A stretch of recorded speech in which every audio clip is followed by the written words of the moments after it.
Tiger fans, Jesus, we finally have a week to talk about some things. And some things definitely went down this past week. So where to start?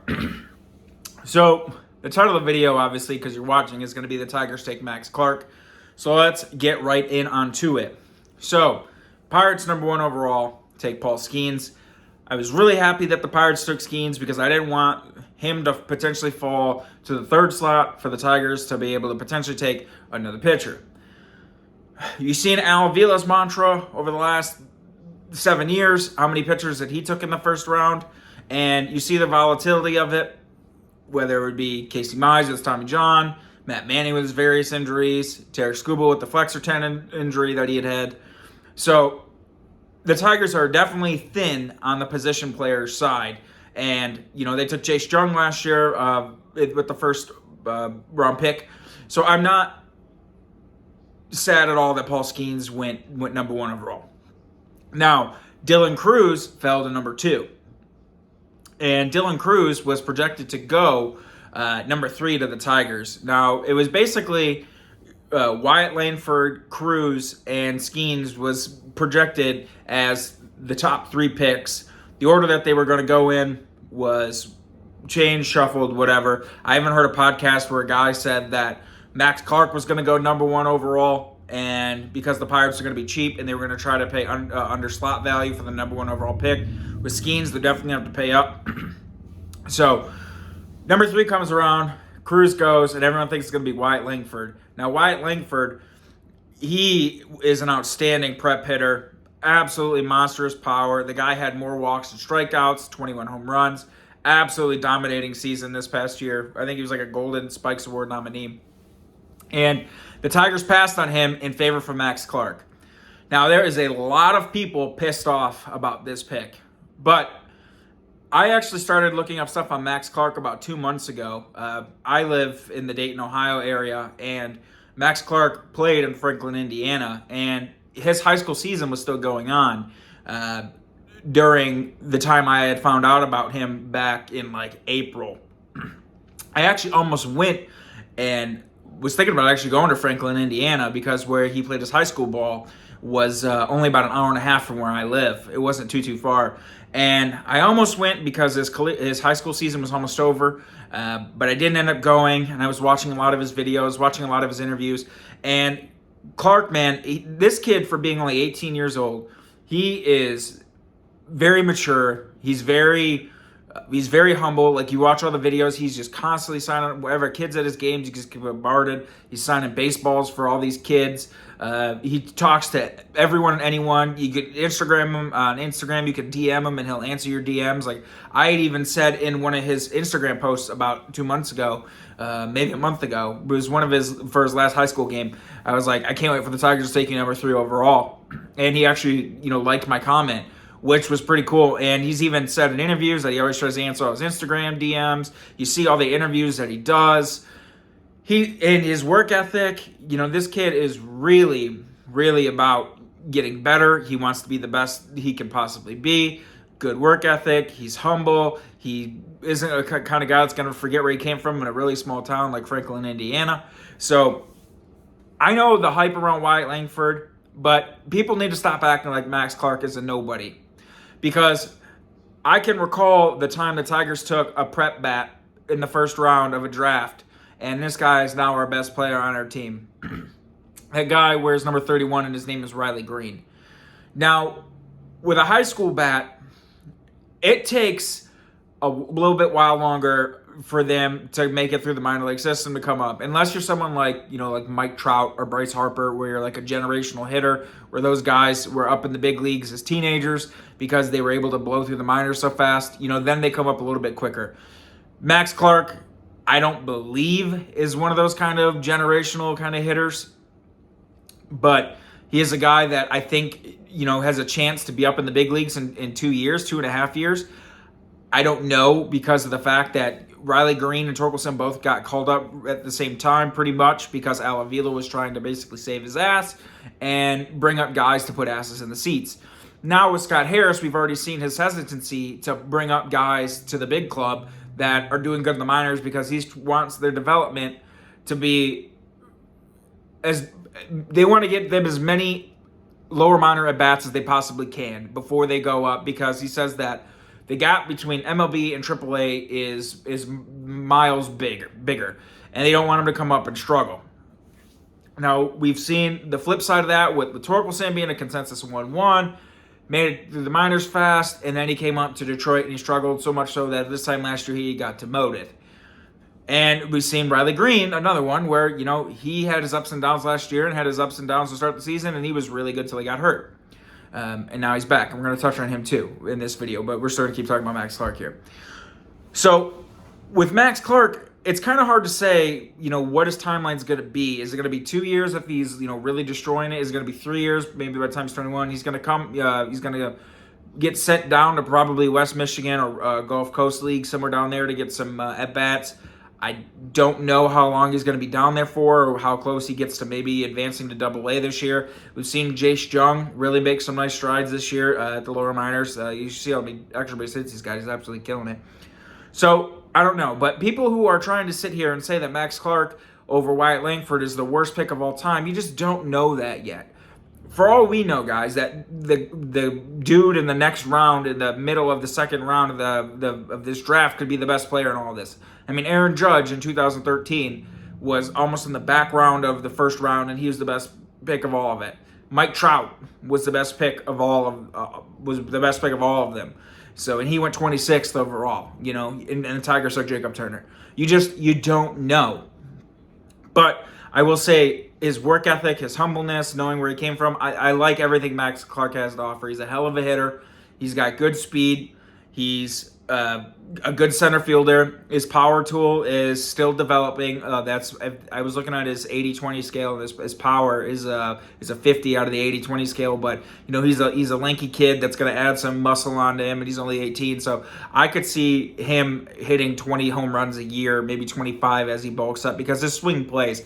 If you go look at what he did in high school, I think he hit over 400 this year, and he had like a shit ton of walks or strikeouts because teams just were not pitching to him whatsoever, because he's a pure hitter, man, and he's a really good pick. Now, I understand the other aspect of people are mad that they didn't get Wyatt Langford, because Wyatt Langford's a lot closer to the big leagues to help this rebuild, to potentially come up and help Torkelson and Greene a lot faster than someone like Max Clark.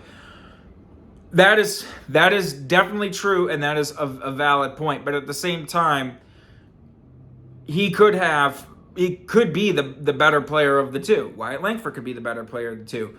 But you just don't know, and you just can't say. You gotta give Scott Harris benefit of the doubt. This is a guy that everyone bitched when he signed Jake Marisnick, or traded for Jake Marisnick. Not Jake Marisnick. God, Zach McKinstry. Jesus Christ, I can't talk today. So when he got Zach McKinstry, he got Ibanez out of nowhere. So, and these guys have played huge roles on this Tigers team this year and been huge contributors. He has done some things and has made some moves that you wouldn't expect to be good, but have. Example, McKinstry and Ibanez. So I'm going to give him the benefit of the doubt, and I'm excited to see where this goes, because I liked Max Clark a lot. I understand the frustration. People think it's going to extend the rebuild even longer, and it's going to take Clark forever to get here. But I don't know. I kind of disagree. You've seen how Tork and Greene went through the system. I understand Scott Harris' philosophy, but this kid has all the tools, and this kid could really be something. And you look at the Tigers' future now. There's a lot of potential pieces for Harris to move, I think, because now they're loaded left-handed dominant when it comes to positional players. They're going to have Greene, Colt Keith, Parker Meadows. He's a left-handed hitter. Now Max Clark, Jace Jung. All these guys are all left-handed hitters. Kerry Carpenter. So, and Nick Maton as well. So, I think you're going to see some win-now moves happen sometime in the next year or 2 years when a couple of these guys get closer. Like, say Colt Keith comes up sometime this year and he gets a chance to be a starter next year and he starts ripping it up. you know, and now they have like extra players in like Parker or Gary Carpenter or whatever. You know, they could potentially deal with some of this stuff. Even Jace Jung, they could potentially deal, you know, one of these guys if they're getting closer to making a playoff spot, say next year, because they have so much left-handed positional player depth. You know, and get another starting pitcher or get a right-handed hitting positional player because they could deal from a position of depth instead of weakness for once. But at the end of the day, you know, you can be mad that they didn't take Langford all you want. You can be mad that Clark is a little bit further away than Langford's going to be because of one being a prep bat and one being a collegiate bat. But give Scott Harris the benefit of the doubt. This is a guy that has made good moves, and, you know, we just got to wait to see if it plays out. Just in the story. You know, I like him. Go on YouTube, look up some of his stuff. Go watch some of his interviews with him. His makeup is outstanding. So I'm not mad about it at all. And I'm really happy they added him because I like him a lot. So Max Clark, number 3 overall. Tigers take him. And here's to hoping he comes up in the next couple of years and helps us, you know, pull out of this forever fucking rebuild that we've been in. So, if that's all you wanted to see for this video, you guys can now click off the video. We're going to continue on for the week that was. So, the week that was, thank God, Riley Greene is finally back with the Tigers. He was in Toledo, and in 2 games, one game he went 5 for 5. He had a home run the next game. He had a double. And so the Tigers were like, yeah, you played 3 games down there, and your bat is already insanely good. So why don't you just come back up? So the Tigers finally, because of this, DFA'd Jonathan Schoop. I have been coming on here for the last 4 weeks, and I swear to God, every single week I come on here, I'm saying the same shit. Jonathan Schoop only has X amount of days left. Jonathan Scoop's time is limited. Jonathan Scoop's leash is about to be cut. He's done. And every single week, what happens? Lately, he's been playing even more because Nick Maton got sent down, and they needed a third baseman. Well, they finally did the logical thing and cut this guy. Now, Jonathan Schoop was really liked within the clubhouse, and I have no ill will against Jonathan Schoop. My hatred towards him wasn't as a person. It was the fact that this guy last year went out and posted a horrifically bad season. And this year, he had somehow managed, after he had said in spring training he was going to prove to everyone last year was a fluke, he has somehow managed to be even worse than he was last year. I think his OPS plus was 64. His OPS was like 530. He was absolutely horrible. He didn't have a single home run.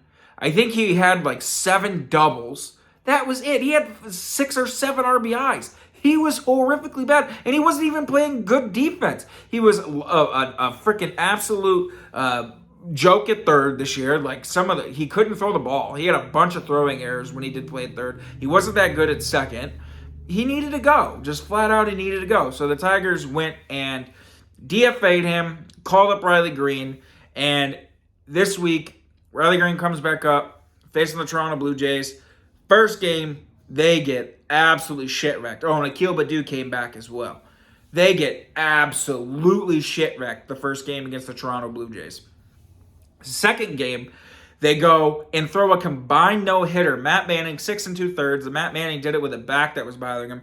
Jason Foley, Alex Lang, all combined for their Tigers' first ever combined no-hitter. I think their 19th no-hitter in Tiger history. Now, you can see I didn't open with this in this video, and I'm not really over here going, yay, no-hitter, woo, you know, first and Spencer Turnbull.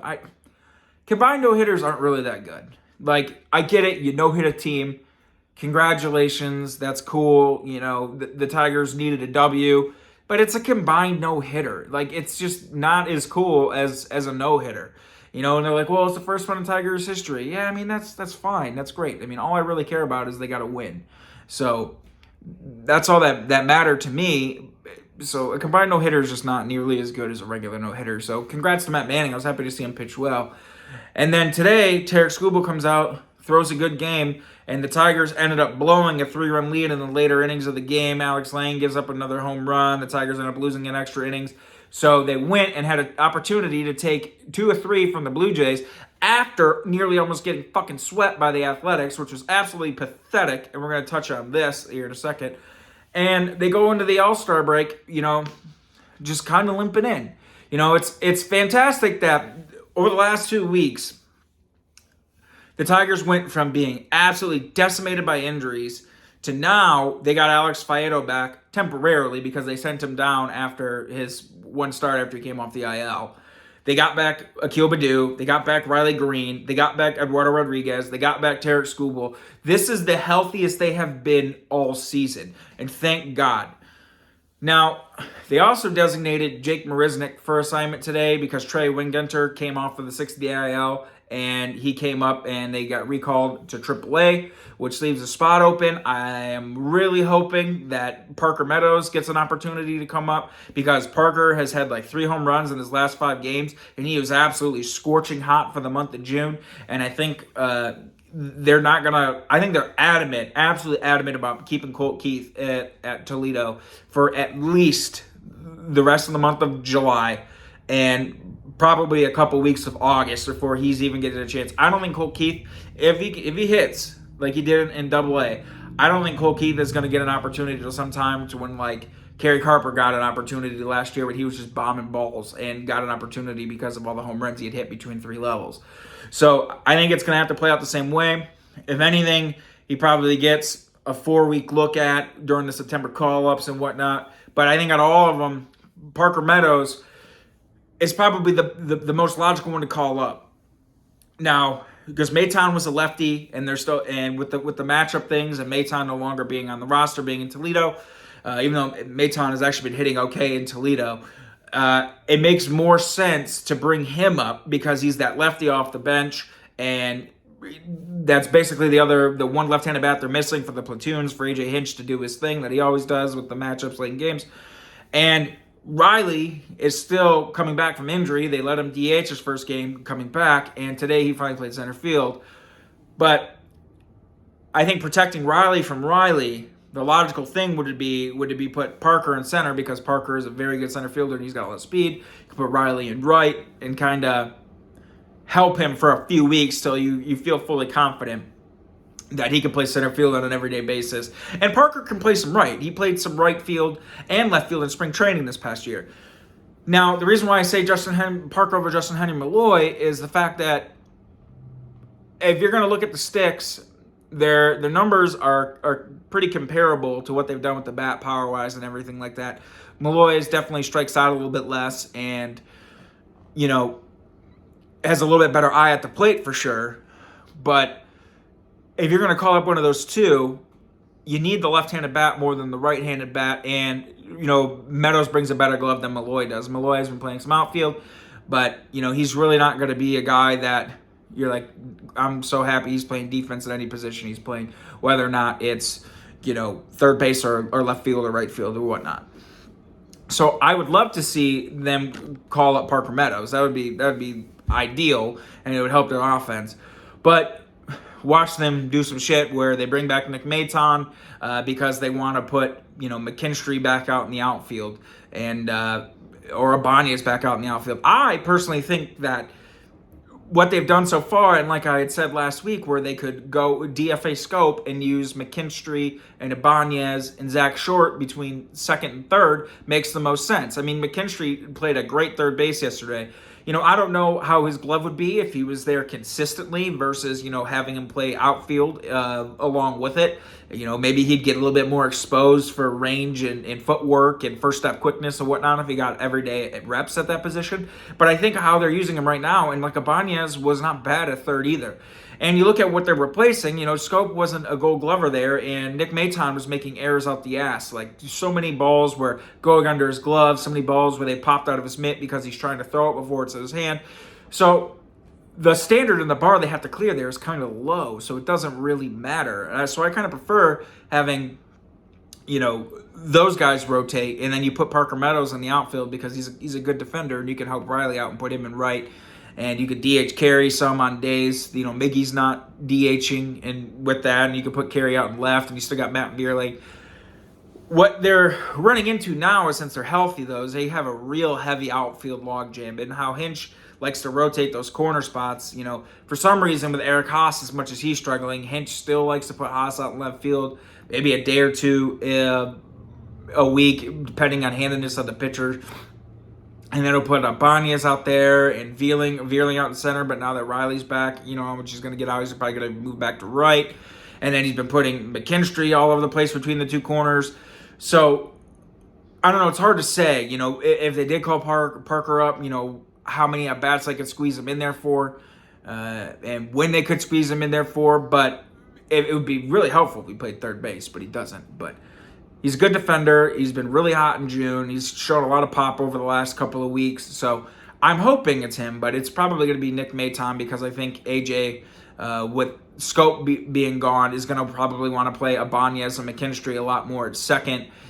He even had Veerling taking some ground balls at second base, even put there. Somehow to put a right-handed bat at the second base position is what he's looking to do, and he's probably going to try to do it with Veerling, Ibanez, McKinstry, Zach Short, and then, rotate Maton out of third and maybe even put Maton at second because Maton was playing shortstop in Toledo. So he's definitely capable of playing any infield position.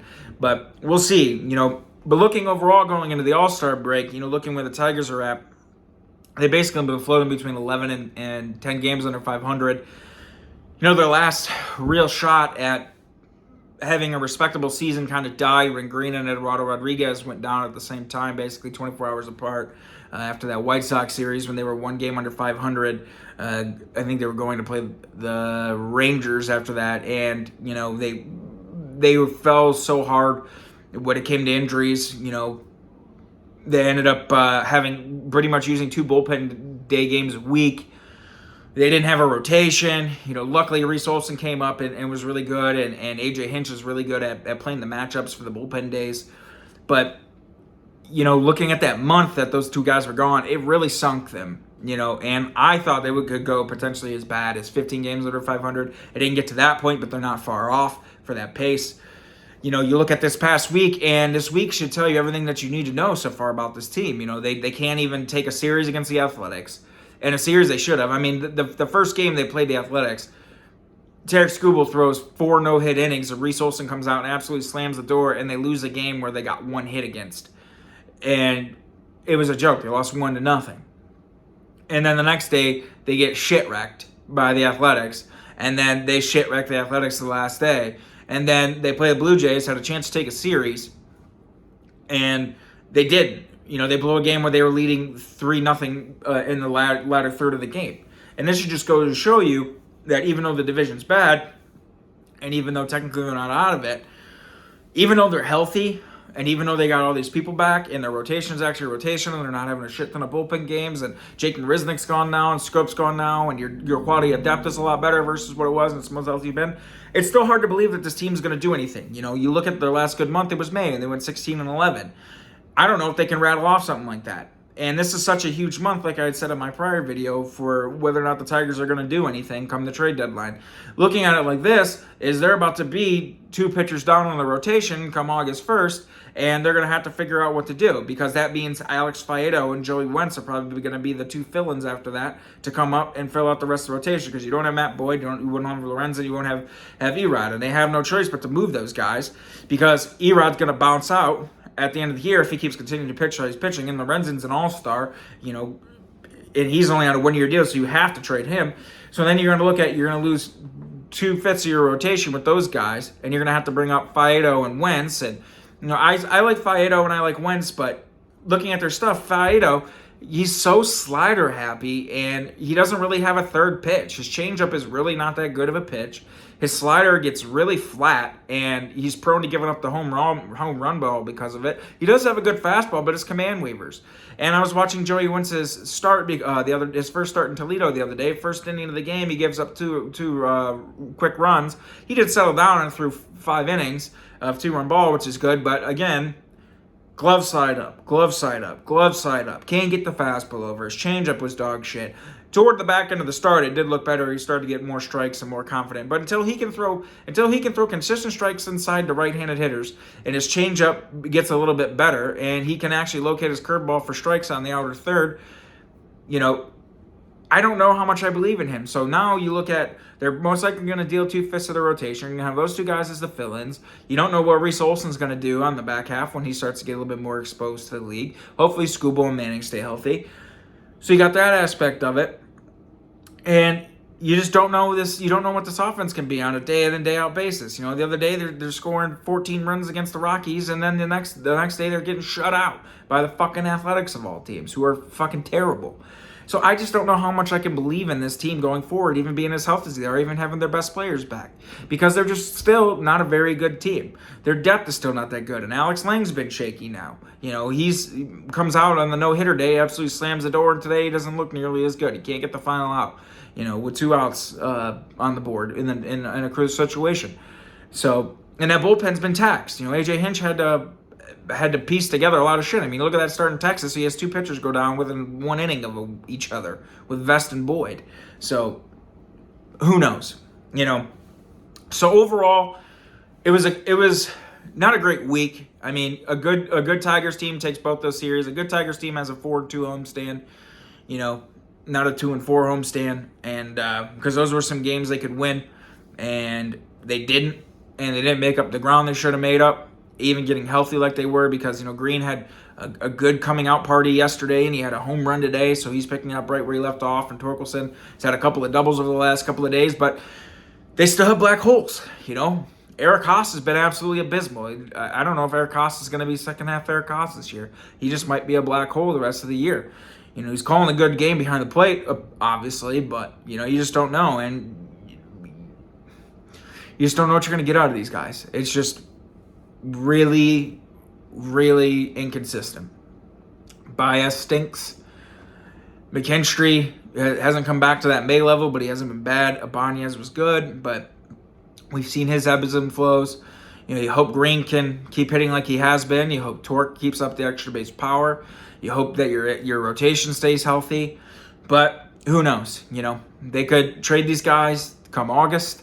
And some of the players they get back, are guys that are major league ready that could potentially help them.